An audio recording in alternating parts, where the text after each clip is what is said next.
Hey everyone, welcome back to Simming History, where we look at the history of architecture through the lens of The Sims. Before we get started today, if you like the video, please take a moment to hit like and subscribe. Today we're celebrating World Architecture Day, which this year was focused on carbon neutrality and housing. I know it's a different subject for us, but let's get into it while I build the Sims version of a sustainable home. World Architecture Day was established in 1985 by the International Union of Architects, to be celebrated on the first Monday in October, the same day as the United Nations World Habitat Day. Every year, there is a theme, and this year's theme was Clean Environment for a Healthy World. Undoubtedly a reflection of the pandemic, the climate crisis, and the international lack of housing. The United Nations estimates over 1.6 billion people lack adequate housing globally, and it's anticipated that that figure could rise to 40% of the global population by 2030. Today, 40% would be nearly 4 billion people without housing. We also have the pandemic, which has changed, probably permanently, how we interact with space and how we interact with people within that space. But the big thing, both World Architecture Day and Habitat Day focused on this year, is the impact of carbon and climate change and how buildings play a big role. To discuss that, I'm going to refer a lot to an article from 2003, linked below, called It's the Architecture, Stupid, written by Edward Mazria. He points out that improving efficiencies in industries and fuel are important, but it will only get us halfway there. Buildings consume about 50% of all U.S. energy production, and reducing the energy consumption of buildings will therefore reduce the largest single source of carbon emissions. Which means, literally, it's the architecture. But I'm not going to call you stupid. The UN has 17 Sustainable Development Goals that need to have significant progress by 2030, more on why that year later, to create a healthier world, both environmental and for ourselves. They are 1. No poverty, 2. Zero hunger, 3. Good health and well-being, 4. Education equality, 5. Gender equality, 6. Clean water and sanitation, 7. Affordable and clean energy, 8. Decent work and economic growth, 9. Industry, innovation, and infrastructure, 10. Reduced inequalities, 11. Sustainable cities and communities, 12. Responsible consumption and production, 13. Climate action, 14. Life below water, 15. Life on land, 16. Peace, justice, and strong institutions, 17. Partnerships for the goals. And although architecture cannot directly impact each of these goals, it does play a role in most of them. For example, buildings do impact health. Sick building syndrome is a real thing. So how can our homes be more green? Largely through energy use, construction materials, and thermal design. When we look at designing an efficient home, we look at everything. It takes all parts to put together the puzzle. Edward Mazra compares it to a Rubik's Cube in his article. Let's start with energy. It is the easiest. Solar panels. Ta-da! If a house is designed right, it doesn't take much power to operate it, and a home could be powered entirely by solar.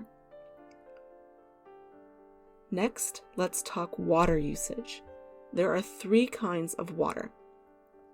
Potable, what you drink. Gray, not drinkable but doesn't contain human waste. And black, waste or sewage. Efficient homes are designed to make use of gray water.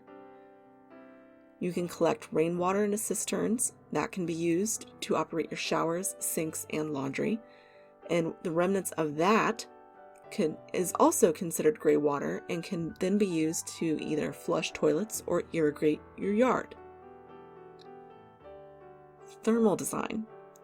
This boils down to air infiltration in your wall. If your home's shell, including your roof, is adequately insulated, You won't use so much energy to cool or heat it. Materials play a big role in this. Foam is a very popular insulator, but it isn't very green. It's made using a lot of chemicals and fossil fuels, and it off-gasses a lot of harmful chemicals. Green insulation examples include treated straw bales, rock wool, which is sort of industrial waste that is then reused into insulation, recycled cellulose, paper, recycled denim. There are green options that are more than just fiberglass or foam. Materials need to be sustainable or renewable. That means recycling whenever possible, using natural materials that will naturally break down and biodegrade, or using renewable materials. For example, there are lumber forests that are sustainable because they are renewable. They consist of a very fast-growing pine that can be harvested in 5 to 8 years. Bamboo is another fast-growing building material. It's literally a grass or weed, and so it grows like one. Roofing reed is literally a grass and works just as well as many modern roofing materials, if not better. Glass is, of course, infinitely recyclable because the process of recycling, heating the thing up, is exactly what makes glass in the first place. We can recycle or reuse things like shipping containers, old doors, cabinets, really whatever. If you can find it already pre-existing somewhere, then that's one less thing that has to be made from raw material. Architectural salvage is your friend. Seriously, those shops are a blast. Another green material a lot of people don't think about, concrete. Concrete can be recycled and reused. It's easy to ship ingredients to sites, and many of the ingredients of concrete can be locally sourced. And finally, orientation and lighting. If you're in the Northern Hemisphere, your greenest orientation is south-facing windows, with minimal windows on your north elevation due to wind infiltration during the winter. But south-facing windows provide you with sunlight and heat during those winter months. And in the summer, if you have a porch or deciduous trees out front, they'll provide the necessary shade and protection so that you don't get direct sunlight and therefore direct heat during the hot summer months. Natural lighting will also decrease your lighting needs, which should, at this point, be LED bulbs only. Of course, today we are just talking about residential. With the majority of carbon emissions coming from cities, the UN estimates about 75%. There is still a lot to work to do there. But I think the green skyscraper and green urban planning will have to wait for another time. In the end, will this all be enough? It kind of depends. We don't have the time we think we do. The reason the UN sustainability goals have to make significant progress by 2030 is that's how long we have. To avoid catastrophic climate change, we have to make significant change by 2030, and that is less than 9 years away. Not the 2050 that most countries are currently aiming for.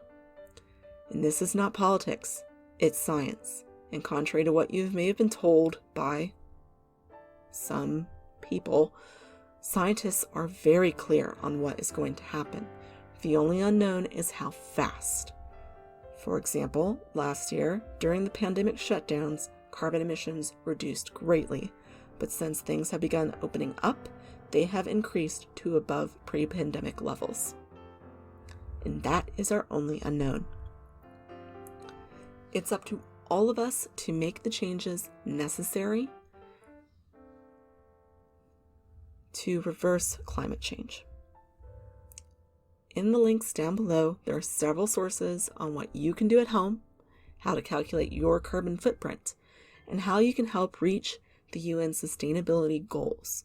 We've got a lot of work to do all around the world, and it's going to take all of us. But with all of us making little tiny changes, we can get there. So thanks for joining me today for Belated World Architecture Day. Next week, yes, next week, we'll be looking at an iconic real-life house. Until then, you can find me on Instagram at Simming History and on Sims 4 Gallery at Simming History will be playable versions of many of the builds on this channel. Thanks to all the new subs. If you haven't yet, hit subscribe. When we hit 1,000, I will do a live build. So subscribe and share so you can watch me suffer in real time. See you all next time. Until then, bye.